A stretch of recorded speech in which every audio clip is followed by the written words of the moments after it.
America is home to 33 million small businesses, the beating heart of communities across the country. And proof that the American dream is still alive. This is a show about those dreamers and doers and the communities they serve. Their real life stories. Their struggles and successes. Their grit, determination, and passion. And the people who fight to keep their American dream alive. I'm Alfredo Ortiz. I'm Elaine Parker. And it's time for another episode of Main Street Matters, America's small business megaphone. Hi, everybody, and welcome back to another episode of Main Street Matters, America's small business megaphone. I'm Elaine Parker with the Job Creators Network. Across the country, small businesses are voting with their feet. Today, we're talking to a mayor who didn't just talk about being pro-business, he built a city around it. Boca Raton Mayor Scott Singer, welcome to Main Street Matters. Thank you so much, Elaine. Pleasure to be here. Well, you're not just a mayor. You are also a small business owner. So tell us about your business. Tell us a little bit about yourself and what made you decide to run for mayor. Absolutely. And it was actually trying to encourage a better business climate in my city that made me run for city council and then mayor. So mayor's a part-time job, believe it or not, even in a city of Boca Raton with 100,000 residents and 14,000 businesses of all sizes, from large corporate headquarters to small businesses. I'm a lawyer by training. I own my own law practice. I'm also a real estate investor, and I have a web-based business as well. So I own multiple small businesses. And what led me to run for city council about 13 years ago was the fact that I grew up in South Florida, in Fort Lauderdale, just south of Boca Raton, where I live now, and moved back after starting my legal career in New York, advising businesses as a business attorney, and looked one day at my one-year-old son and thought, I'm building my practice here in my 30s. I'm building my businesses. I'm back in South Florida, where I didn't think I had a lot of business opportunities coming out of high school. What's he going to think when he gets out of high school? Am I working toward building a life here that's only going to be temporary if my kids won't feel that they have an opportunity here? So I asked myself, what's the city doing to attract jobs? And I went to a city council meeting and went to the second. And the mayor then was talking about some efforts to attract businesses and make sure younger people had felt that they could start careers there. And I was on board with that. And after a few more meetings, I thought about it, ran for city council in 2013, won without opposition, ran in 17, then ran for mayor in 2018, won. And in March, I conclude 8 years as mayoral of my mayoral service, and very excited about what we've done to attract businesses of all sizes and actually streamline regulations substantially to make life easier for residents and businesses.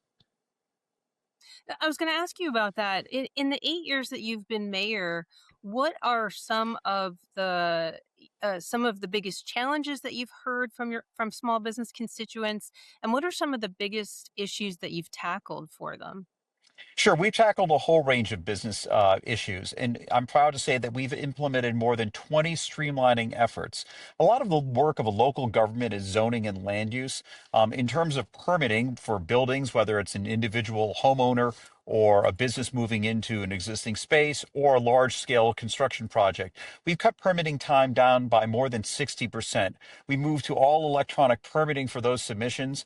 But in terms of just ordinary activities for day to day, we do so much online. We were one of the first cities nationwide to achieve 100% electronic and paperless permitting. That makes a big difference.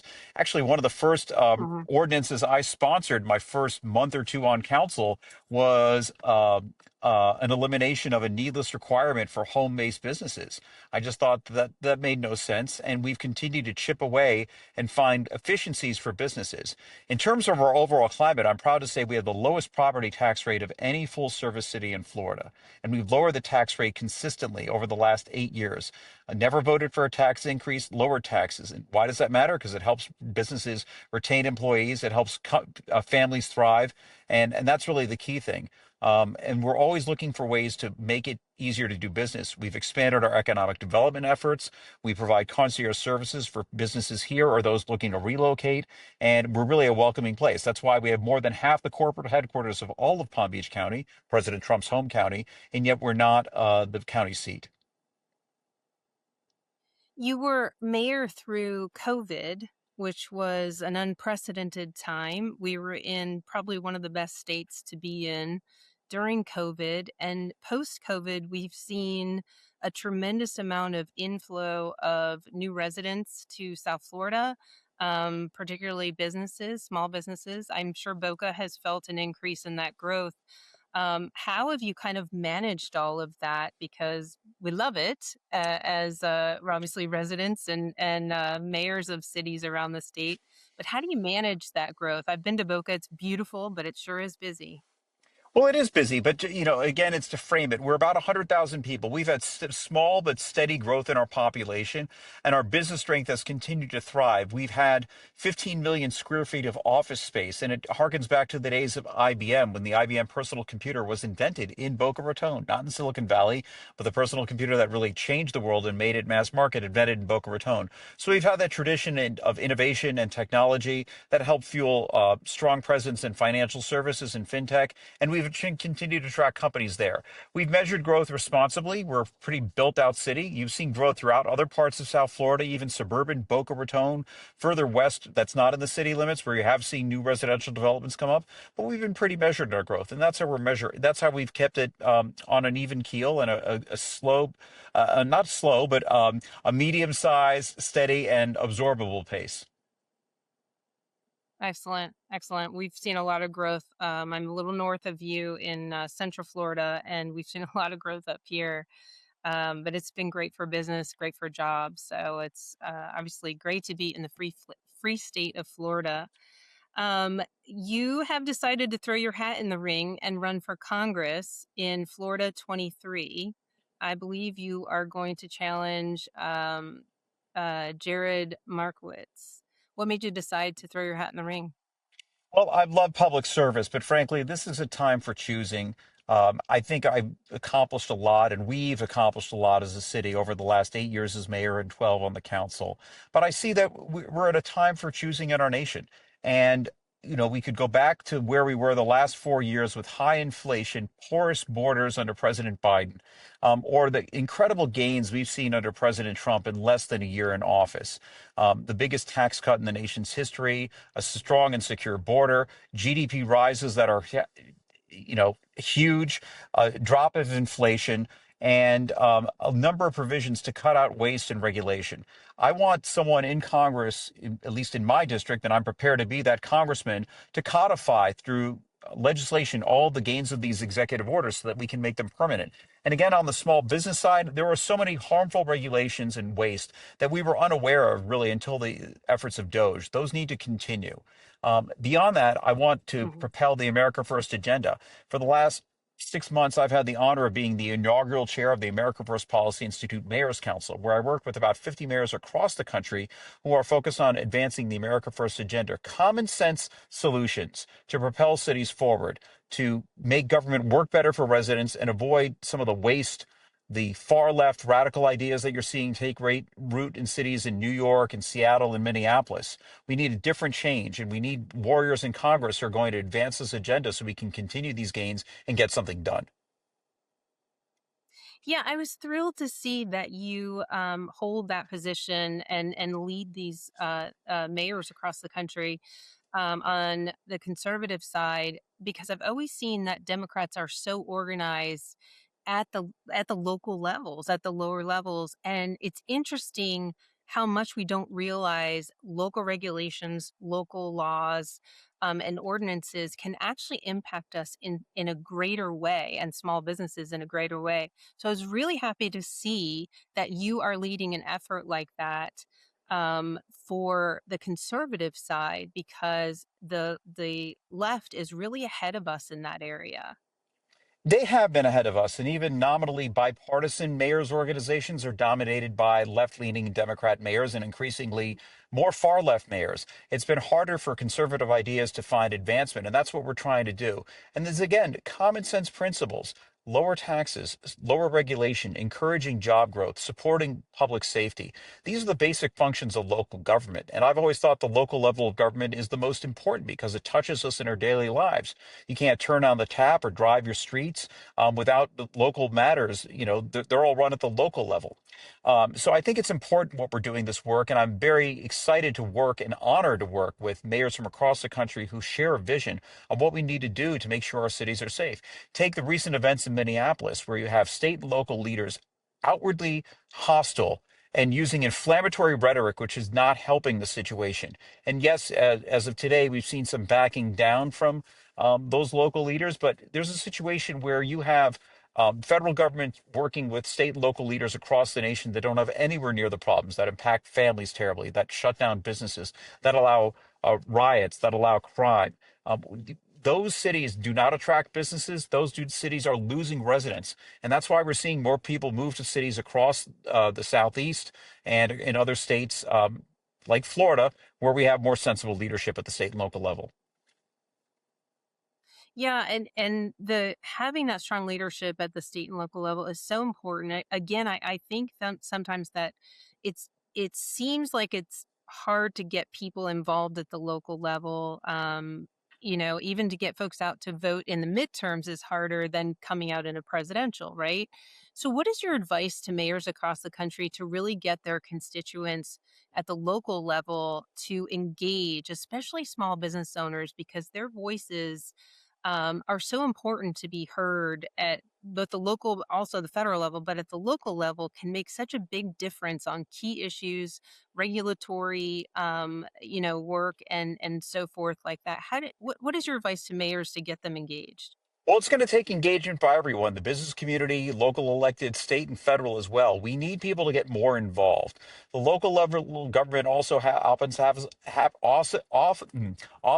to have the lowest turnout, and that's why the business community really needs to get out there. We're trying to engage our business partners through our Chamber of Commerce and other business groups to make sure that their employees and their owners and people who service them understand that jobs depend and thriving local economies depend on who the policymakers are. And I go back to what President Trump is doing. I mean, again, we've never seen an administration in less than a year cut so much regulation and really lift the burden on small businesses across the board. This tax bill is going to be transformative, but it's only the tip of the iceberg. We need more efforts at all levels of government. And going back to, you asked part of the reason why I'm running. I'm inspired by what we can do, but I also understand the harms of what happened 4 years ago, under the last 4 years, that have left the economy in such a precarious spot with inflation that had built up over time. I'm pleased to see where it's being reduced right now under President Trump, and we need to continue to advance those gains. But for mayors across the country or businesses across the country, it's important that people vote and find good candidates to get out there. And we're working on a whole list of issues that where you may see more local initiatives take place because as people try to take back their cities from far left ideas or overregulation and overtaxation. Are you working with the business community in Boca Raton to help spread the message on the big beautiful bill in terms of the provisions, particularly that go right to the heart of small businesses and middle class, and that's the immediate expensing that was made permanent, the small business tax deduction. Then you've got no tax on tips, no tax on overtime, and the no tax for seniors on the Social Security, the extra deduction there. Are you working to help push some of those messages out at the local level as well? Yes, and I'm going to be pushing them out extensively in my campaign for Congress. You can read more about that at scottsingerusa.com or on social media at scottsingerusa. Couldn't resist the plug there. But yes, it's important that Sure. people see that. And this week begins the tax filing period, and we're going to see this. It's remarkable what President Trump has achieved in less than 1 year. The Republican Party is now, at long last, the party of the middle class. Would you have imagined that? 20, 30 years ago, one party would have had the courage and the ability to get done these ideas that even seemed bold 18 months ago. No taxes on tips, no tax on overtime, no tax on Social Security. It was President Trump and the Republican Congress that delivered that relief for millions and millions of Americans.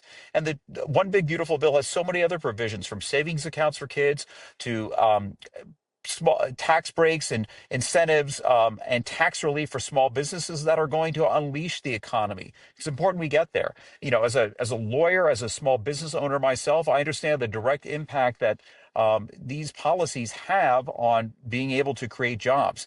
And even on what we're doing with the Department of Labor and the Education Department, really transforming the way we look at apprenticeship, skilled trades training, and getting that down at the local level. I've done some work in my private life to try to enhance that, and we need more of it. We need more skilled trades jobs. We need more manufacturing jobs. President Trump, again, has onshored trillions of dollars of new investment here, and that's going to create the high wage jobs that are going to advance our nation and shore up our national security security. Yeah, I'm glad that you are working at the local level because there are so many great policies to talk about. There's been so much headway made in getting this economy back on track after the last 4 years. But there's this sort of gaping hole between how the American public feels because prices are still kind of not coming down as fast as we'd like. And then there's the policies that have been implemented and passed. And of course, I believe we're going to really see the growth start, but even our GDP, I mean, we're doing great in terms of GDP and growth.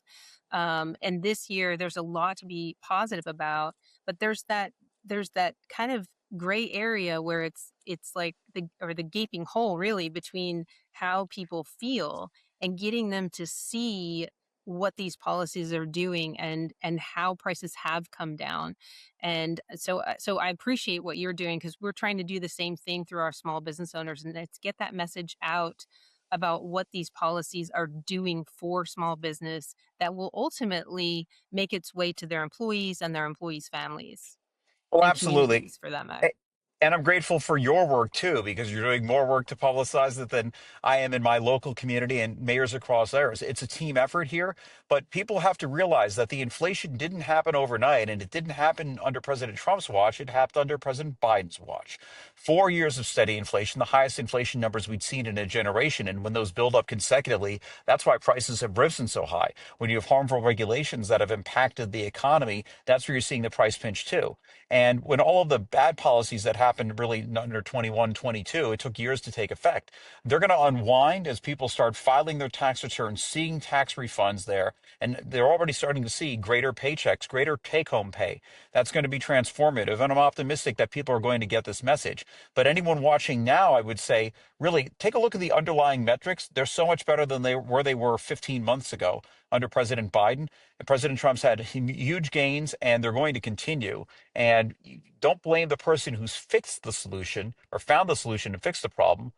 You should reward the party that took the bold leadership to provide this tax relief and propel our economy forward. Yeah, I mean, we've seen the price of gas come down. Mostly, I think on average, we're below $3 a gallon. And with that, when you see the cost of energy come down, it should bring the cost of other things down. We have seen grocery prices come down somewhat in some areas, and some areas, are still a little elevated for folks. And but one of the key things that we're seeing is we're seeing wages start that are growing finally. For 4 years under Biden, inflation was outpacing wages and people were getting poorer and poorer. And I think the best thing we can do is really highlight that wages are now outpacing inflation. And that means people are starting to get ahead. And I think that's just an important point that I'd love to see be made more often by folks. Absolutely. And it's not only that. I mean, we're seeing even President Trump's bold leadership on the cost of prescription drugs. That's going to bring back bring down medical costs substantially. There's already other efforts he's doing through his shrewd negotiations to deal with insurance companies. That's a big cost driver for a lot of residents. And we're going to the cost of gasoline and the cost of oil factors into everything because it's not just what you pay at the pump, it's baked into everything that's moved or trucked or delivered. And so when gas prices drop, it really fuels the economy more. Well, Mr. Mayor Scott Singer, a mayor of Boca Raton, I love what I'm hearing. I love the types of policies that you're supporting. I love the city of Boca Raton. I've got some great friends down there. I want to thank you so much for taking the time to join us today in your very busy day. And thank you all for taking the time to tune in to Main Street Matters, America's small business megaphone.